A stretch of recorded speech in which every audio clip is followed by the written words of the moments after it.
previous day class I missed to record. So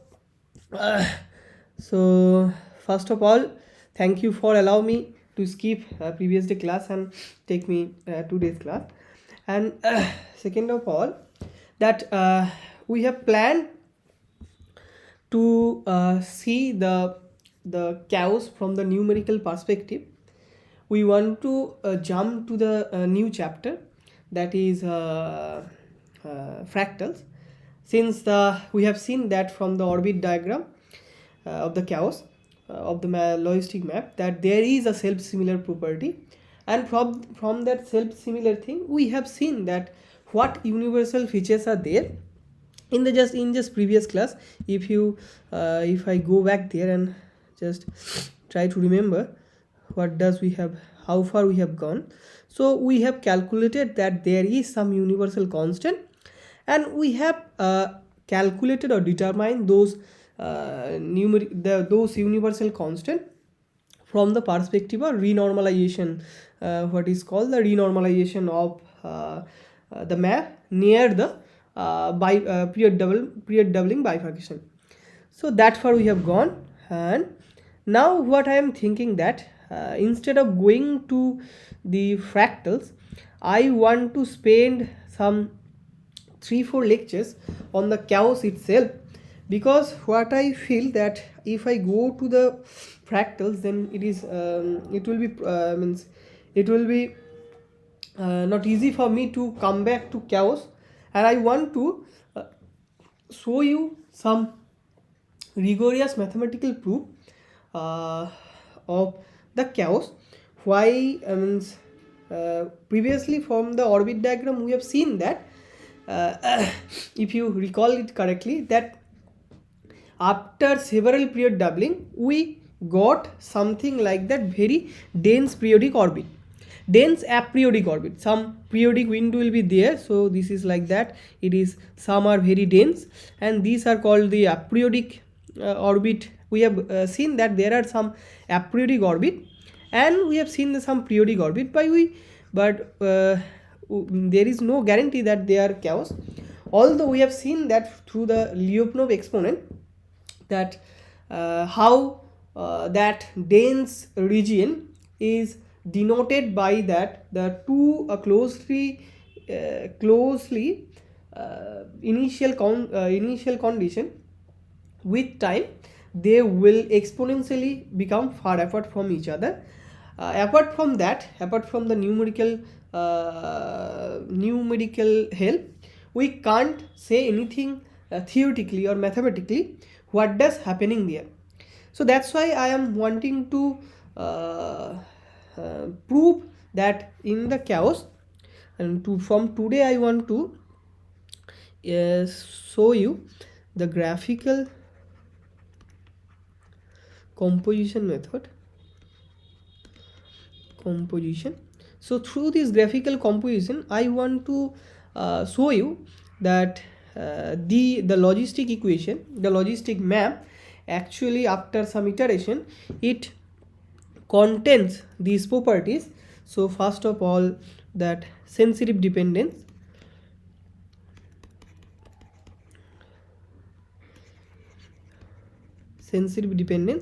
and second that transitivity, and third is the dense periodic orbit.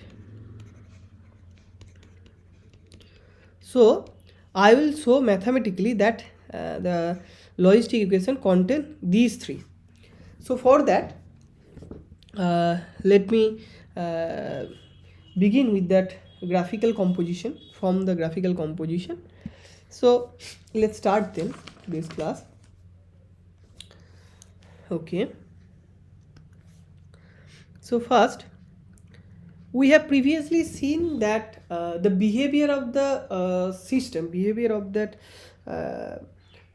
logistic map can be inferred from the shape of this map Fn.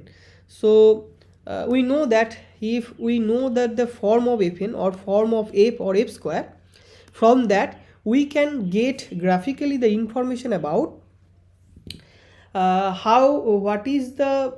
are the fixed points, and if those fixed point are stable or unstable depending upon the what is the slope at that fixed point, and we can also infer that whether or not there is a periodic orbit and how much that period is. So basically we have to somehow theoretically infer the form of fn x from the previous known function fx. So we will want to use the graphical composition method to see the how this f square map look like. So let's see. So first by an example we will see that example is Sobhusaji, is it clear the today's motivation? Okay, then example. So example is, so suppose logistic map fx is 2 into x into 1 minus x. Now if I know only that these things, and we know that x belongs to 0 to 1, now the question is, can we infer what is the form of f square x only from this information? So let's see. We know that f square x means nothing but f applied on f of x. So this is a composite function. So let me first draw the fx x fx. So at x equal to 0 and x equal to 1, this fx actually 0, and if you see at x equal to half, this fx will be half into 2 means 1 by half. So suppose that this is half, so if this is 0 1, then it will achieve half at some point like this, and then it should look like this. So this is half.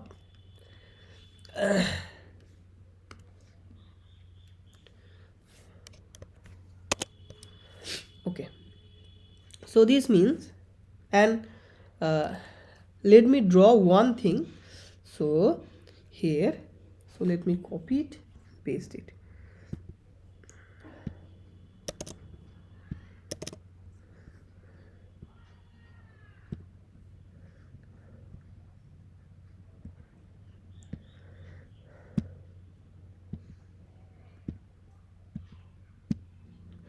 Okay, so it doesn't matter whether or I write it fx, or we can write f of x, and in the x axis we can write here instead of this we can write f of x. So the form of the function with respect to where it is actually acted upon, here it's acted upon x when x goes to 0 to 1, fx goes to from 0 to 1, then 1 to 0, and similarly we are doing nothing. So we are saying that if fx actually going from 0 to 1, then the f of x, that means f square x also going from 0 to 1 and from 1 to 0. That's all.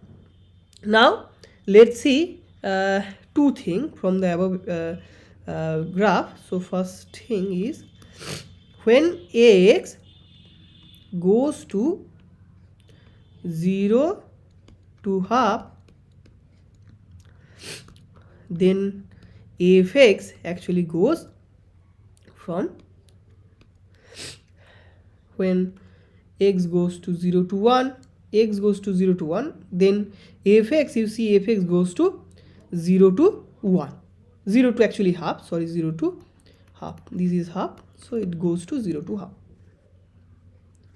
So that means it goes to 0 to half. This is from this figure. Now from this figure we can see b that when fx goes from 0 to half, f square x goes from also 0 to half. Is it clear, Sobhusaji?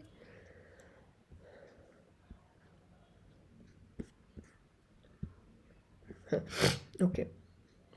then let's see, that means from A and B, from the statement A of B, A and B, we can infer that if x goes to 0 to half, then fx, that actually implies that fx goes to 0 to half, and that means if fx goes to 0 to half, that implies that f square x also goes to 0 to half. So if I draw it, it looks like only the difference is the way it achieve half, that will be different. So it look like it will, at the nearer to 0, it will sharply increase, and after getting close to half, it will get flattened. So near about half, and it is also half. So I am writing f square x, and this is x. So when from here, when x equal to, if I altogether miss this part, doesn't matter. So if fx, if x goes from 0 to half, it implies that f square x will go to 0 to half. So you will we know that with x, how does this f square looks like. Now from the similarity about the axis half, or we can apply the similar logic from here, that from x equal to half to 1, fx goes from 1 to 0, and if fx goes to 1 to 0, then f square x also will go to 1 to 0, then fx goes, actually here I am telling wrong thing. So here half, so when fx goes to half to 0, then half to 0 means here it goes from half to 0 again. So that means from similarity we can say that fx goes to half to 0 again at so at x equal to 1, you will get this kind of structure. So now from only the knowledge of this fx, we can infer what is the what will the f square look like. So how generally we can say how does f square look like. Now let do the same thing for when mu equal to 4, when mu equal to 4, and we will prove that all the chaos for this parameter mu equal to 4, and from this class we will only focus on the case mu equal to 4, because it is very easy to deal with, and we know that for mu equal to 4 for surety that there is chaos, there is no periodic window at mu equal to 4, and mu equal to 4 we know that there is surety of chaos from the numerical methods, from the numerical analysis. Now let's see the same thing from mu equal to 4. Then mu equal to 4, fx equal to 4 into x into 1 minus x. Now at x equal to 0, fx equal to 0. Now at x equal to half, fx will be 1. You see, half into half, 1 by 4 into 4, 1. Now at x equal to 1, you find that again fx equal to 0. So that means if I draw it, so if I take copy,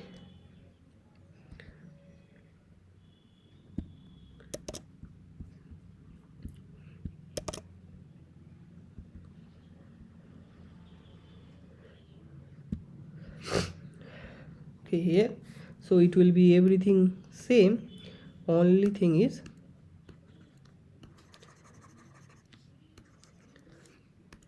this is actually half, this is 0 to 1, this is f of x, and this is also 0 to 1. Now what we'll do for the same thing,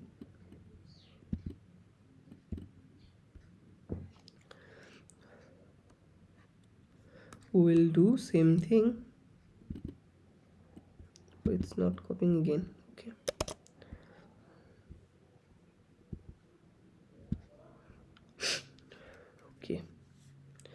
let me do one thing. So where it is half, it is 0, it is 1. Suppose that it is 1 also. Okay, now here I am drawing fx versus f square x.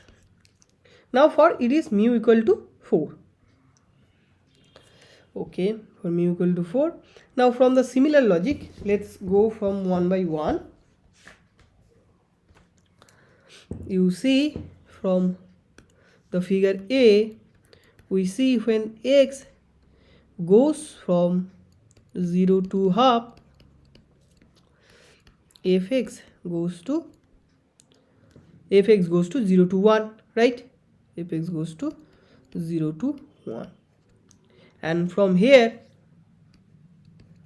we can see when fx goes to 0 to 1, and fx goes to 0 to 1, and you can see the f square x actually goes to 0 to 1, then fx goes to 0 to 1, then back from 1 to 0, right? So it is goes to 0 to 1, then back to 0 again. So if I now compare the both of the graph from A and B, now we can conclude this C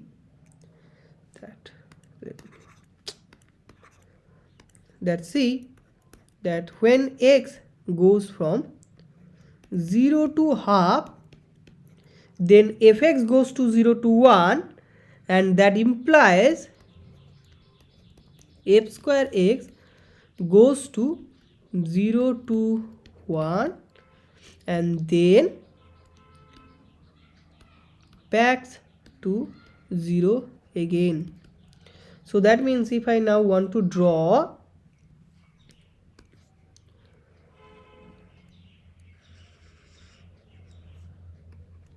suppose this is 1 and this is also 1, and suppose this is half. So that means you see at half f square x should be 0 again, right?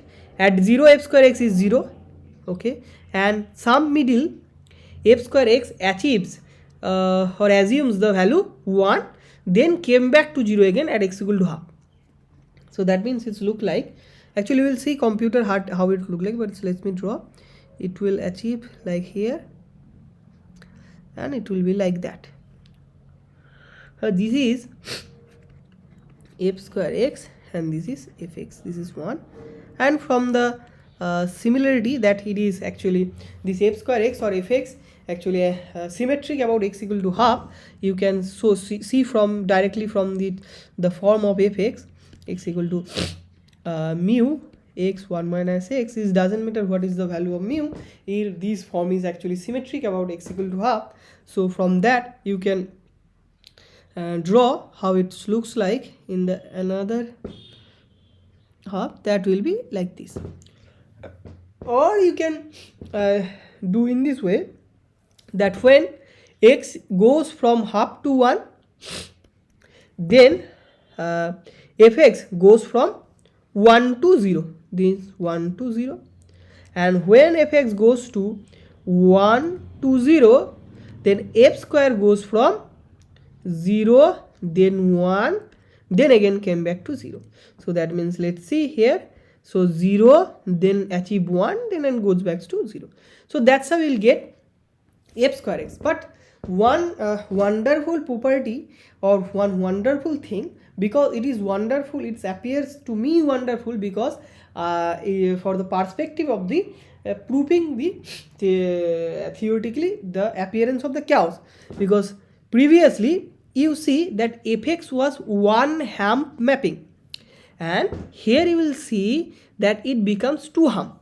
In between 0 to half, this is a one hump, and this is half to 1, this is another hump.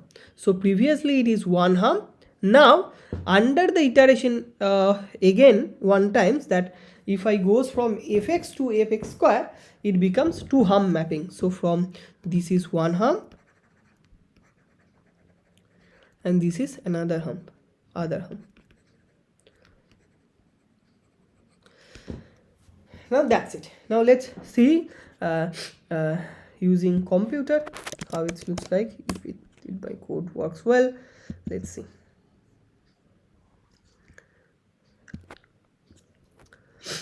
Mu equal to 4 and ggx. Let's see how it looks like.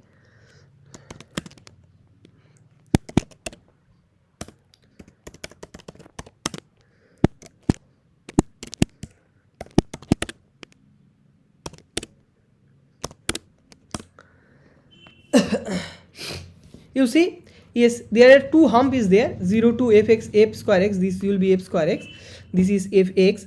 So 0 to 1, then 0, 0 to 1, two hump mapping. So that's it. Now we'll see again how it looks like when we iterate multiple times. Now that's it. So that means under the iteration 1, it becomes one hump. Now if I iterate again, suppose if I want to fq, does this single hump, previous as we have seen that if this is a one hump mapping, under the action of f of x, this one hump will become two hump. Now from our general thinking, that it looks like if we apply again another f on f square x, so f cube x should be this one hump also divide into two hump. It will become 2, it will become 2. That means at f cube it should become 4 hump. So let's see. Let's make it f cube. F cube means if I am applying g three times, that's why it's f cube. So let's see it. Yes, indeed, that is actually what our what we can infer, that is actually true. Under the iteration again, it actually becomes two. The first two humps actually become again another two hump. First 1, 2, 3, 4 hump. So that's it. Now let's ask, because it is very important, let's define mathematically what does this hump means. What does this hump means? So let's see. First let us define. So I know this is a little bit mathematical, rigorous mathematics, so you will not find, because you are from another field, so you will not feel as I am feeling now, because I know that in biology the hardcore mathematics is very less, but let's see. It is worthwhile to see that behind these mathematics there are beautiful structures, and from this language, this means in language of mathematics you can express something very rigorously. So let's see that. So previously by using words we have shown, or by word or by expression we have seen that how does chaos looks like, but let's see exactly in terms of mathematics how does it look like. So that's why let's define what does the one hump mapping. So if f is a, suppose f is a one hump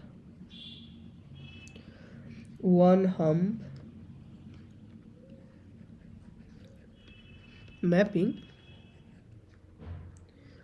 on any interval a comma c, or you can see a is 0 and c is equal to 1, if that means fx is continuous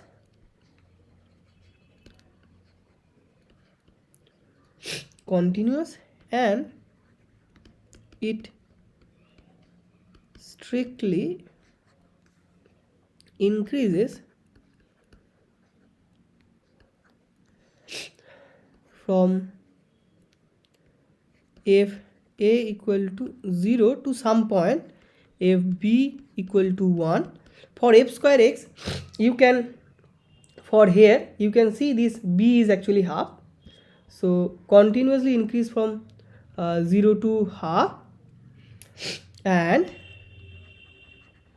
then strictly decreasing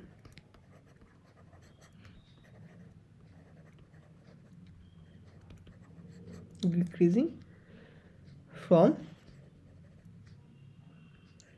f b equal to 1 to f c equal to 0. So if it's is like that, so that means in terms of general way, so in there will be some point here half, so it doesn't matter it is symmetric or not symmetric. It's only matter if there exists some one ham mapping. One ham mapping means this half can be anything. So in between 0 to 1 or in between a to b, there exists some point, suppose a to c, there exists some point b, up to which it actually continuously increases. It will not like that it will decrease then increase, it will decrease then increase. It is not like that. If I increase x, then fx will increase. That means strictly increasing. So it will increase. If you increase the x, it will actually increasing. Nothing, nowhere it decreases. And when it achieves the value b at x equal to half or x equal to b, it will reaches to the maximum, and then from that maximum, if I increase x further, then it will be decreasing, and strictly decreasing means it's continuously decreasing. As we increase the x, fx will continuously decreasing. It will not like that somewhere it will increase and somewhere it will decrease. It's not like that, it continuously decreases. So that does it means it's called one hump mapping. Now as we have seen that for fq it is 4 hump mapping. So let's see, and let's another thing, let's see if I say it's not like that. Let's see, it's 4 hump mapping, so g another j. So if I f to the power 4, how does it look like? It should look like so how much is there? 1 2 3 4 5 6 7 8. Here 8 hump is there. So if I apply another a, so you will see that every one hump will divide into 2. So if I instead of f4, if I go to f5, then you will see this 8 will become 16 hump. So let us also define what is the m hump mapping. So let us here also define what does mean the m hump. M hump. So it is basically very simple. So if fn is an m hump,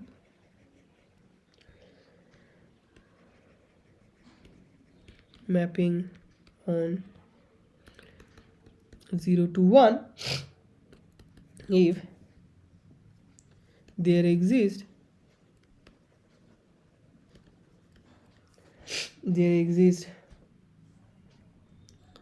m plus 1 points in between 0 to 1 such that 0 equal to x0, x1, there will be such points up to xm, that is xm equal to 1, such that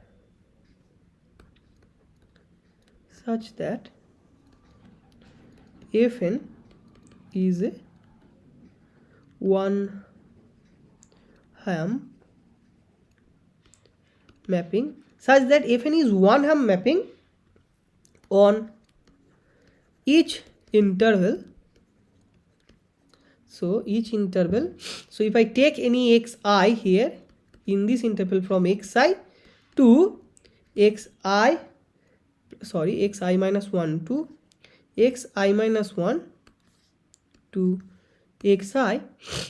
So fn is a one hump mapping on each interval xi minus 1 to I, where I goes from 1 to m actually.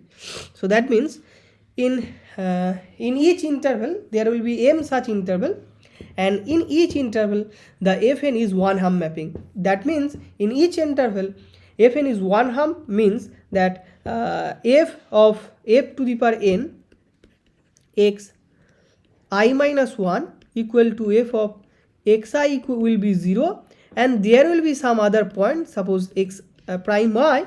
At that point this fn will achieve a maximum value, suppose 1, and it will be, this fn will be strictly increasing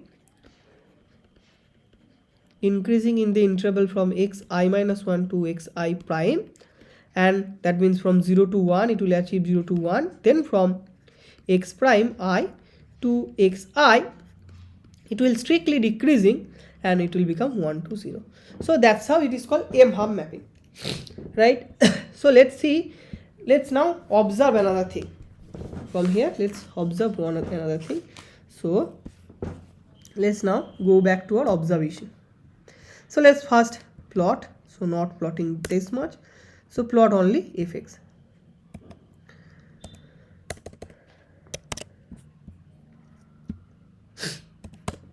Okay, yeah, this is again one hump mapping, but you see the base of this one hump is 0 to 1. That means at the interval of 1 this whole base is there.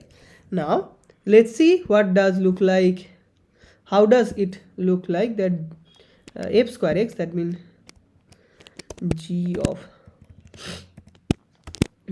x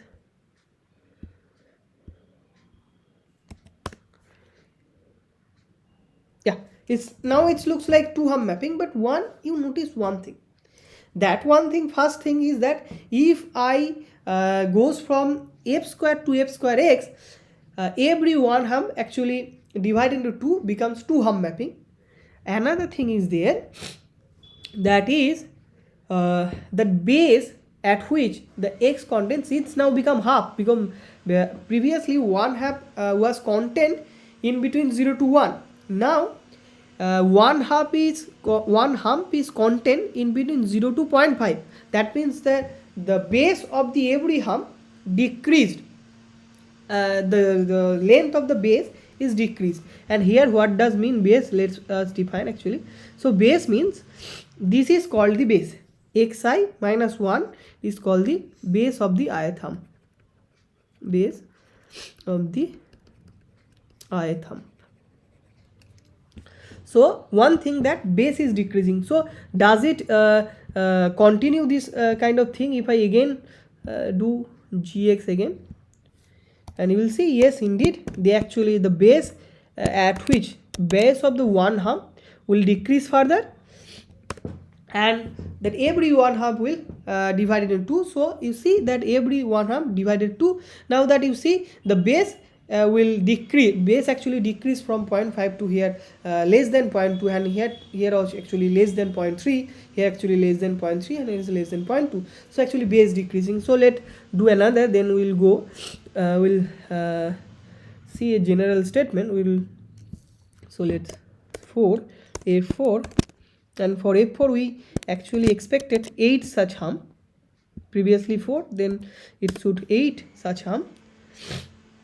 Yes indeed, here is 8 such humps, 1 2 3 4 5 6 7 8. And you see one interesting thing is that every hump actually decreases further. Previous one from 0 to here there is one hump, now it become two hump.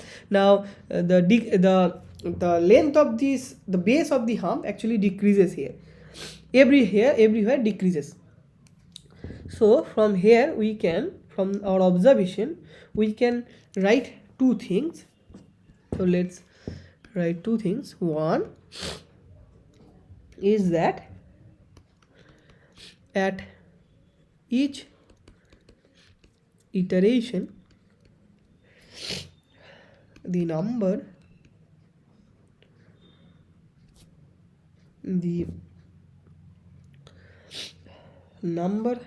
of humps get double.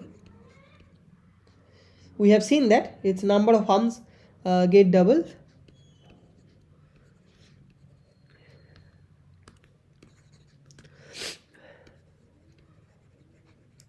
Another thing is that the largest base of the hump gets smaller and smaller and tends to 0, and it will actually tends to 0. We will prove that tends to 0 as n tends to infinity.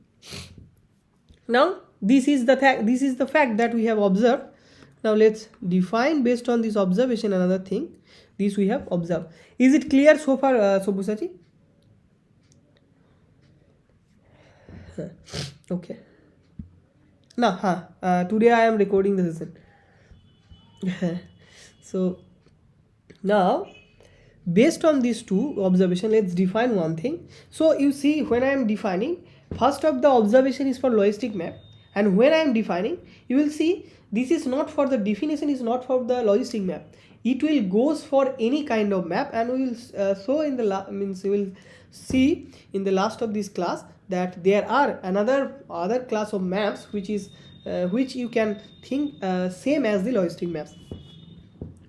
So let's define another definition. Is a definition. So we call if a mapping with, it's called wiggly turret because there are lots of wiggly nature is there.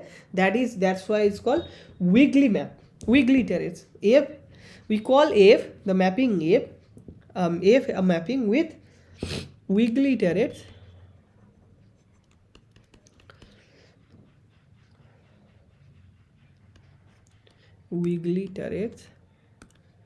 and we'll see that why this is very important, because if any map will prove that in the later class, in the future lecture, that if a map is wiggly in nature, that means that map will with guarantee produce the chaotic behavior.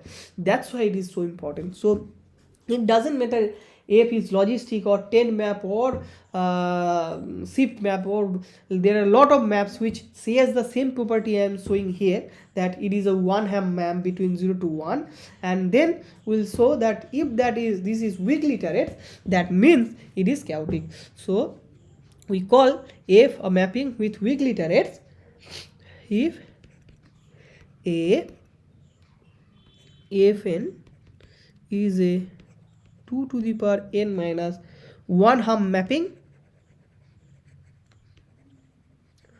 So for logistic equation it is true that for f equal to 1 it is f equal to 1 2 to the power 0 1 hump mapping, f equal to 2 to the power 1, that will be 2 hump mapping. For f equal to 3 it should be 4, yes, if 2 3 minus 1 2 4 hump mapping, and so far so on. So for logistic map it is true.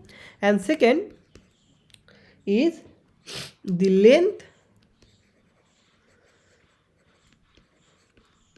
of the largest base of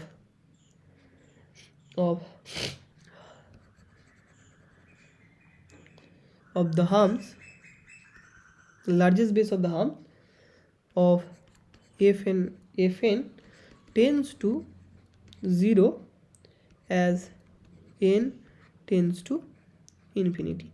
So if any map share these two property, we will call that f is a wiggly turret. Now there is a lemma which is not required, actually required. We will see that it is actually required in the later. So that let me prove that lemma. Lemma is that it is called spike lemma.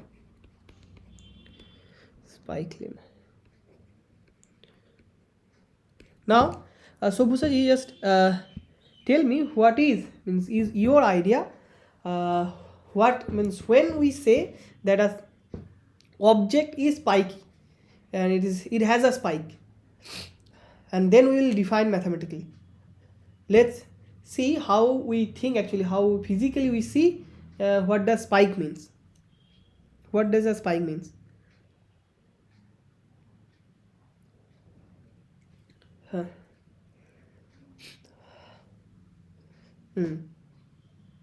That means if in terms of harm, if I say in terms of harm, so that means it harms is means if I take any smaller region, means if I take any smaller size of length, you will get a hump there. And if the length of this base of the hump is decreases, then you see the hump will become more spiky spike, because if the base is become very smaller, you will see there is a certain increase of that hump and certain fall, and that is actually look like spike. So that means it is called, that's why it is called spike lemma. So it says, means the lemma is, if f is a map which is onto, if 0 to 1, f is a map which map from 0 to 1 to 0 to 1, have wiggly iterates for every interval. So if I take any interval I which is belongs to subset of 0 to 1, means if I take any interval, how small it is, no matter how small it is, for every n there exist n such that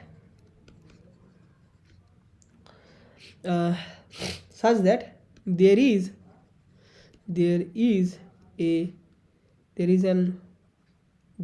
one hump, there is a hump, actually there is a hump of some, means this fn, some, not these, actually these hump of fn whose base is content in I. So you see, so if you give me any interval, so suppose there is, so that means if some map is wiggly in nature, that means we have already seen that this logistic maps is wiggly in nature. So that means it actually from the spike lemma we know that it will be spiky in nature. That means whatever smaller region you will give me, suppose this is the I, suppose it is somewhere to somewhere, this is the interval I. Now this wiggly iterates tells you in between there I will find some n, and I'll find some actually let me take this I a little bit more. Suppose this is I, this is the whole I, this is the whole region I, and the lemma says that there will be an n, so this is fn. You will find that the base of this hump is contained in I. Why? Let's prove it, and the proof is very simple. So by logic we can see that, since you see as n tends to infinity, the base of the largest hump is tends to 0. So that means we can choose such n. Suppose this hump base is from, suppose this is x, suppose x naught, this is x naught, and this point is, this is x naught, and suppose this x naught prime. So actually we can choose, since it is wiggly, that means the base, we can choose a base which is close to 0, as if I take n tends to infinity, it is close to 0. So that means we can take a fn such that it's 1 0. So fn x0 is 0, and such that this x0 belongs to this I, and this fn x0 prime which is also 0, and that is x0 prime belongs to I. Since because means if I take any smaller I, you will also find this x0 and x prime. Why? Because we know wiggly iterate means the base is tends to 0. If it is very 0, suppose I contains only not 2 points, more than 2 points, then we know since the base is very zero, between this set of very smaller point we will find some base which is actually there contained in the eye. So this is called the spike lemma, and this spike lemma is very very important for proving the sensitive dependence of the initial condition, that we will see. But you can also from here, from this concept, you can also think how this in general means it will help you to think how actually mathematician prove the theorem. So from here, from this concept, how you can prove the sensitive dependence of the initial condition. And let me recall the recall for you for the sensitive, what does sensitive dependence of initial condition means. That means if I start two initial condition very close to each other, then we know that after some iteration it will become the far apart from each other. So here, so from this you can think how we can prove, and if you find that thing how one can prove from here, so it will be very good. In the next class we will discuss about that. So that's it, spike lemma. Now let us prove that another thing, then I will end this class. So let us prove that one thing. So proof is, it's very strong proof. So if is a one hump mapping on 0 to 1, so that means 0 to 1, f map 0 to 1 to a region 0 to 1 does not mean that it should be symmetric, it should be logistic, but it has to a one hump in between 0 to 1. That's it, 0 to 1. Then fn is 2 to the power n minus 1 hump mapping. So this is the first condition for the spike lemma. So it says it's a very strong theorem to prove. It's a strong lemma, actually it is not theorem, so lemma. So it's a strong lemma to prove. So if f is a one hump, so similar to f means x goes from 0 to 1, then fx also goes from 0 to 1 and then 1 to 0. So that's why it is called the one hump mapping. So if f is one hump, then for any map f to the power n is 2 to the power n minus 1 hump. So let's us prove that, and we will prove it by mathematically, and it is called the I think it is for sure that you means heard about this, is called the induction. We shall use the induction to prove. So it is called the induction method to prove. Induction method to prove. It means that first we say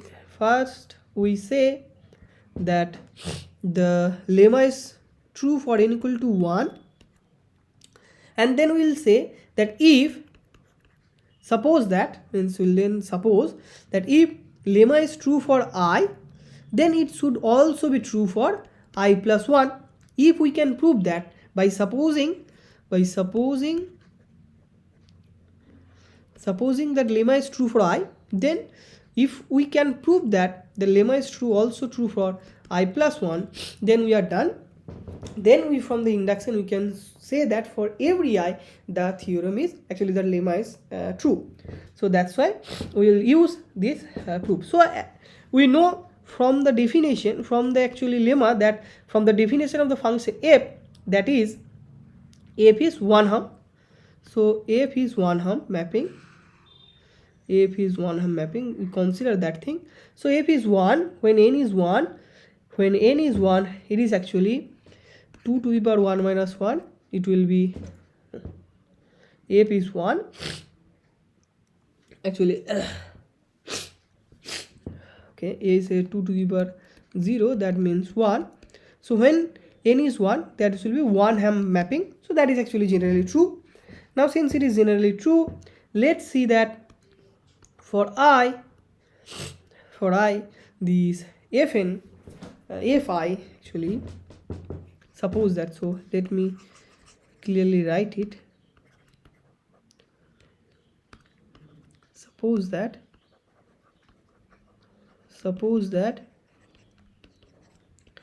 fi is 2 to the power I minus 1 hump mapping. And we have to prove that. Now we have to prove that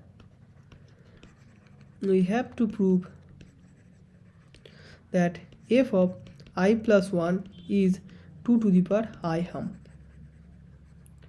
How do we prove? Since we suppose that if I is 2 to the power I minus 1 hump, so that means at some point,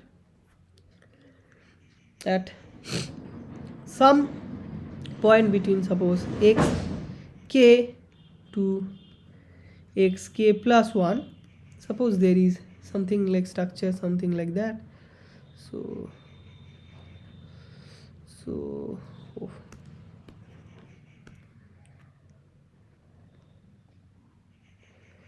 somewhere it assumes the value 1 and again it will assume 0.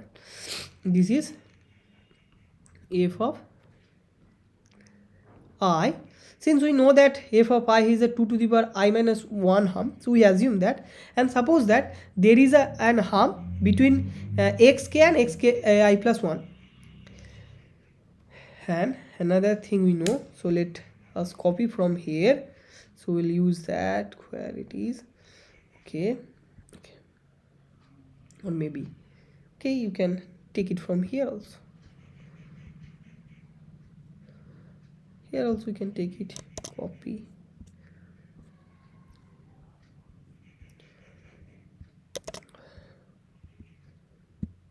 Okay.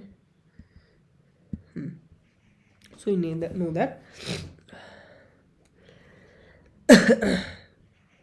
So suppose that this is if I minus 1 x, and this is f of, this will be also true, this will be f of I minus 1 x.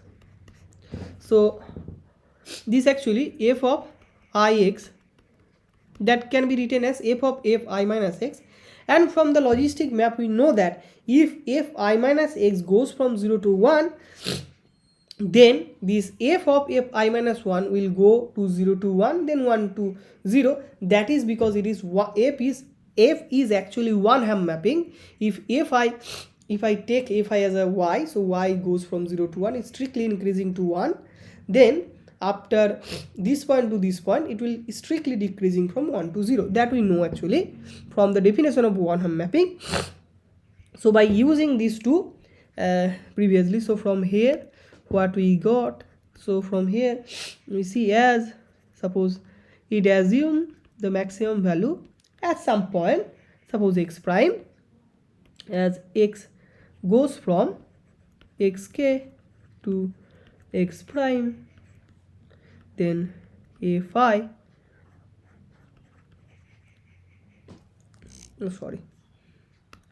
similar logic, it's like that, put it like that, it is put it like that.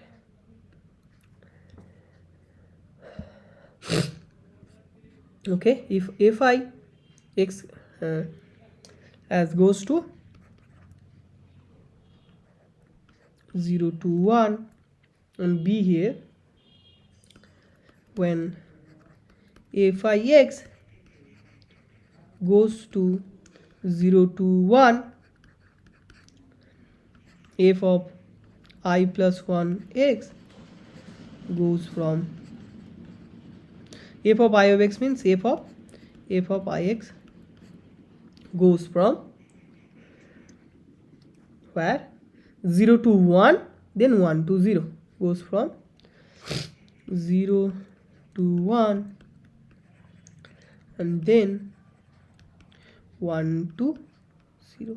So if I combine these two a and b, what we got, that when x goes to xk to x prime, f of I plus 1 goes from 0 to 1, strictly increasing 0 to 1 and then strictly decreasing 1 to 0. So that means in the interval of xk to x prime, So in the interval of xk to x prime, xk to x prime, f I plus 1 contain one hump, since it actually satisfied the definition of this one hump. So from xk to x prime there will be 0 to 1, and then 1 to 0, strictly increasing from 0 to 1, and then it will again strictly decreasing from 1 to 0. So that's why if I plus 1 contains one hump in this interval.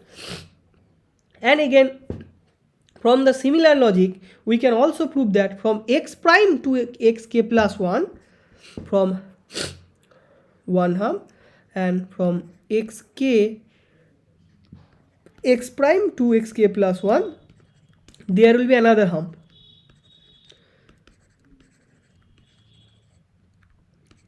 Another hump of f of I plus 1. So that means in the interval of, here one hump is there of the function f I plus 1, and here x prime to x k plus 1, there will be another hump. So that means single hump, any single hump, that means any single hump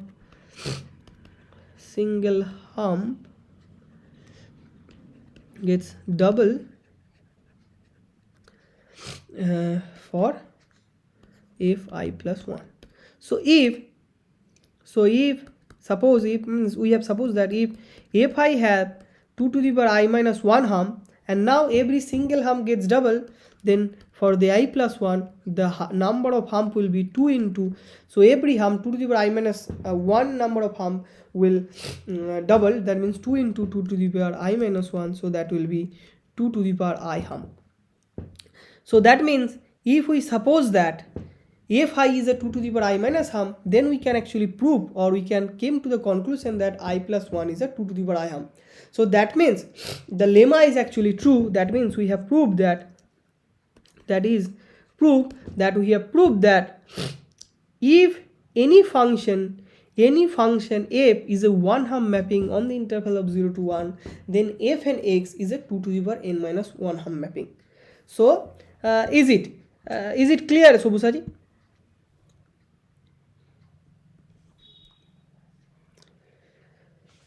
Okay, then another thing to prove for the weak literate, let's prove that, then I will be in this class. So first thing we prove that that 2 to the power, that means fn is contains 2 to the power n minus 1, one thing. And second thing is so since we know that the logistic map that is f equal to mu means 4 x into 1 minus x is a one hump mapping. So that means at f to the power n will be 2 to the power n minus 1 hump will be there from this logic. Now to weakly iterate, we have to prove that when n tends to infinity, the every base will shrink to 0. So let's prove that. Then so to prove that, we have to do one thing. This is 4 1 minus x. We have to change the variable, so it will be easier to see. So let x equal to suppose some initial condition x0 equal to sine square theta 0. So let's put here. So that map will be 4 sine square theta 0 into 1 minus sine square theta 0. So that will be 4 sine square theta 0 cos square theta 0, and we know that this will be actually 2 sine theta 0 cos theta 0 its square. So that means it will be actually, we know that sine 2 theta, so it is actually sine square 2 theta 0. Now if we again do that things, that means f square of x0, that will be actually f square of theta 0.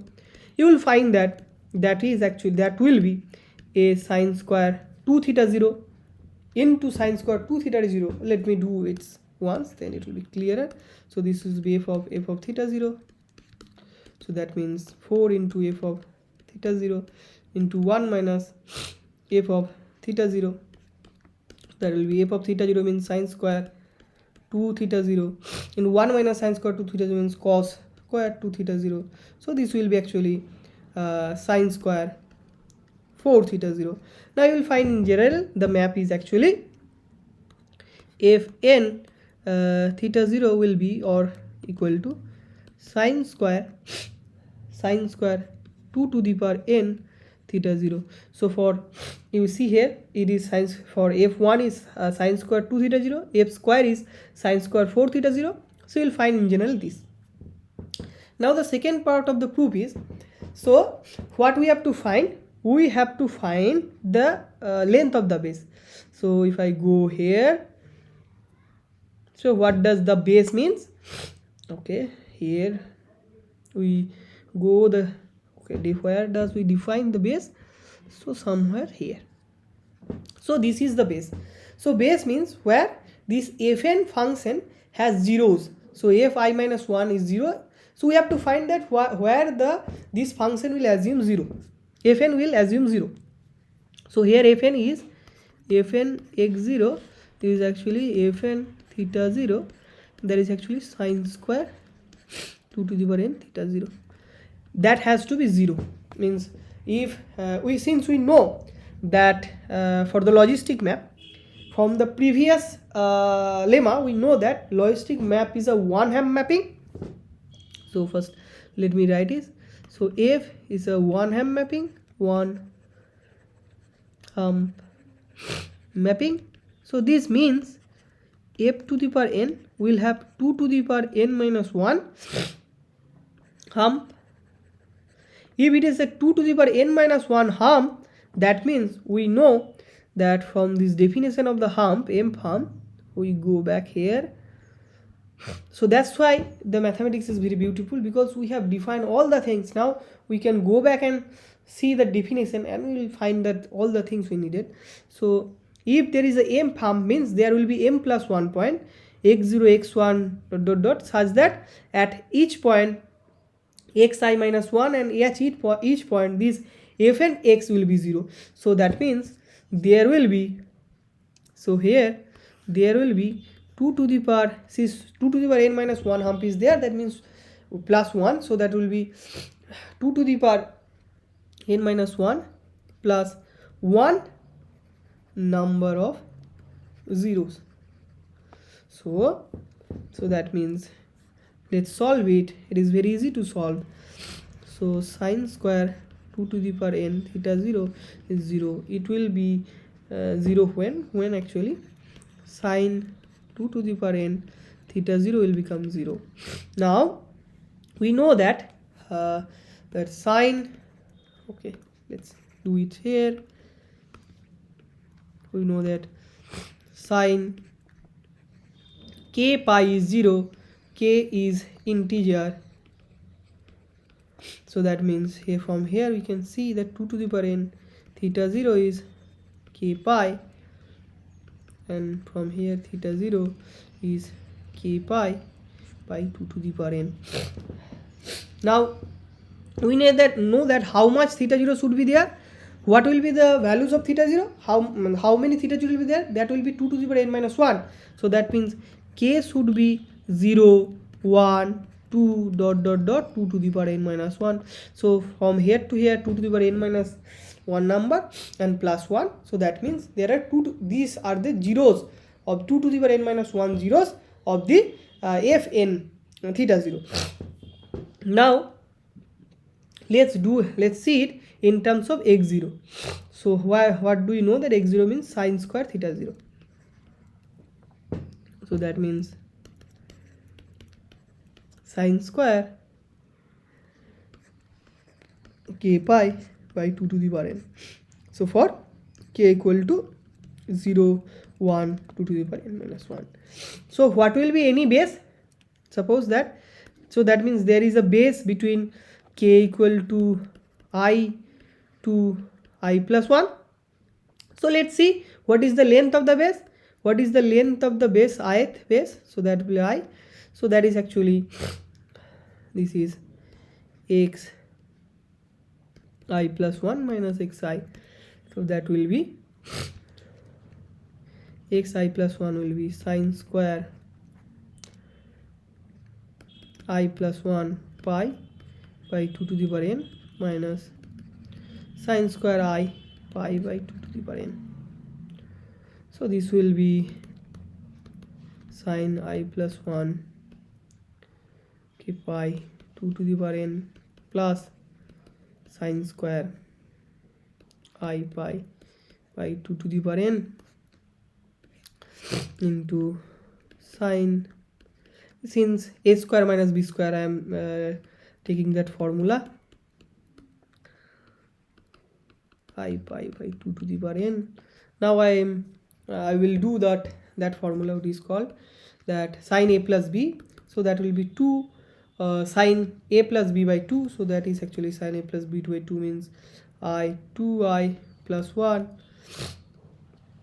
by 2 into pi by 2 to the power n plus 1, and cos cos a minus b, the cos a minus b will be pi 2 to the power n plus 1, and here again it will be 2 sine a minus b, so that will be sine that is actually pi by 2 to the power n plus 1, and again cos a plus b.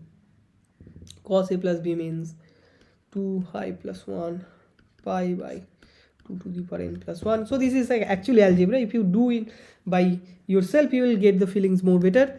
4, and this is actually 4 2 into if I take this term sine pi by 2, so it will be sine 2 pi, so sine pi by 2 to the power n into it will be cos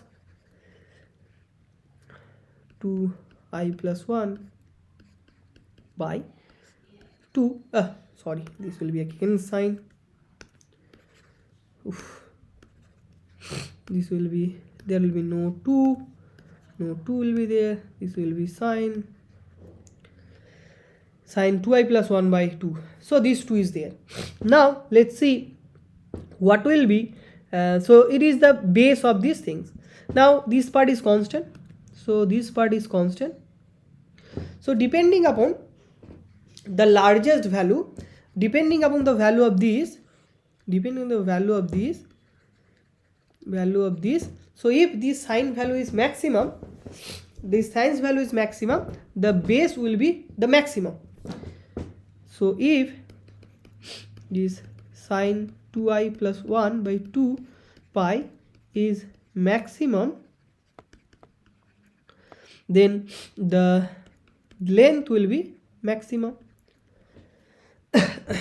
because this doesn't depend on the I, and for which value I it will be the maximum, that is actually maximum. Suppose that some particular value of I, this is actually maximum, so that is actually constant. So I equal to I0, this is maximum, so that means the maximum I at I0, that will be sine pi by 2n into sine, this is a constant number, 2 I0 plus 1 by actually 2 to the power n,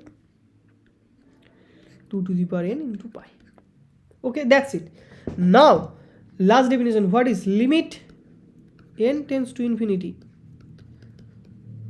So if I do that, so limit n tends to infinity sine pi by 2 to the power n, limit n tends to infinity. I don't care about what does this will say, but if you say these things so you can see like write this way, sine limit n tends to infinity pi by 2 to the power n into something constant. If n tends to infinity, pi by 2 to the power n goes to 0, so that means this is sine 0, so this means into something, sine 0 means 0, so 0. So that means as n tends to infinity, the maximum base, the length of the maximum base, that means this length of the maximum base goes to 0. So that means the two things that actually can be proven for this map, logistic map. So that means the logistic map has a wiggly iterate. So that's it. Is it clear, Sobusaji?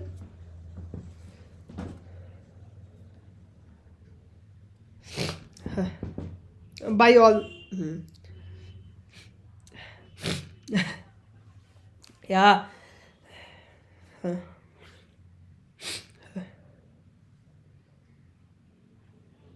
Yeah.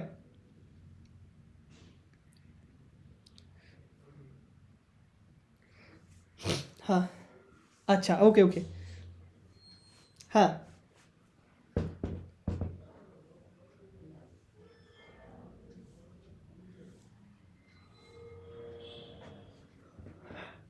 हाँ. हाँ. हाँ. Okay.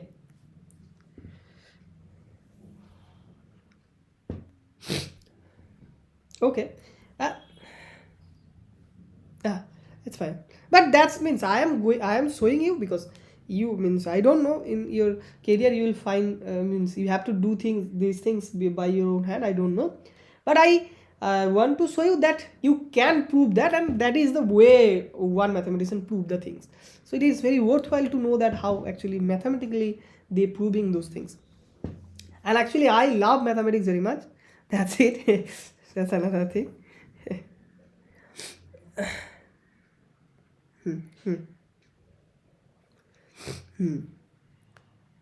Huh.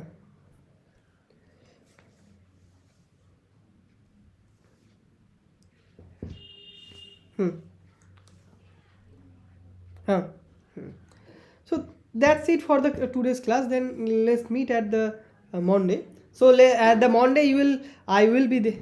I will be there in Kanpur. Maybe this network issue you will not find there because the Kanpur Wi-Fi is very very good. So you will not find this thing. So that's it.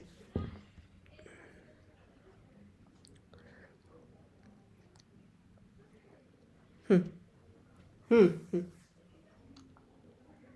Okay.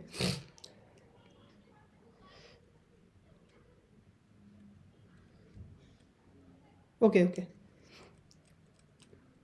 Okay. Okay. Okay. Okay. Okay. Okay. Okay. Okay. Thank you.